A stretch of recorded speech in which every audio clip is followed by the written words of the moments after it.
In today's video, I'm going to teach you how to display today's date in Power BI. We'll create a simple, reliable field that shows the current date and time, so your report can clearly indicate what time is it right now from the data's perspective. This is especially useful on dashboards where viewers want quick reassurance about freshness or context. We'll do this in Power Query, which means the value updates when your data refreshes. Start by opening your report in Power BI Desktop. On the Home tab, select Transform Data to open the Power Query editor. This is where we can shape the data before it lands in the report. In the Queries pane on the left, choose the table where you want this information to live. If you prefer to keep it separate, you can create a new table first, but selecting an existing one is perfectly fine.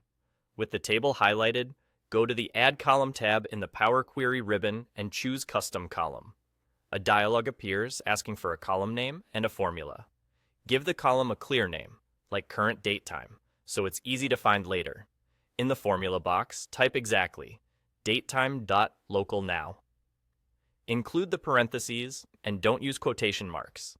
Then confirm to create the column. You'll immediately see a new column filled with the current date and time. This value is generated at the moment the query runs.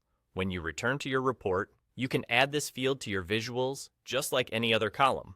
For example, place it on a card to display a prominent timestamp, include it in a table for reference, or show it in a title or subtitle area if your visual supports fields there.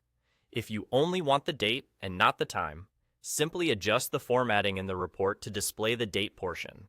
A quick note on how it updates. Because this is created in Power Query, it does not tick forward every second while you're viewing the report. The timestamp updates when the dataset refreshes. In Desktop, that's when you refresh your data.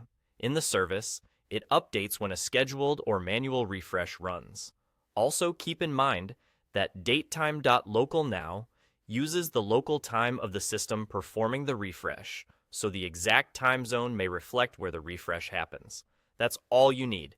You've added a dependable today's date field you can reuse across visuals to give your audience clear, up-to-the-minute context based on your latest refresh.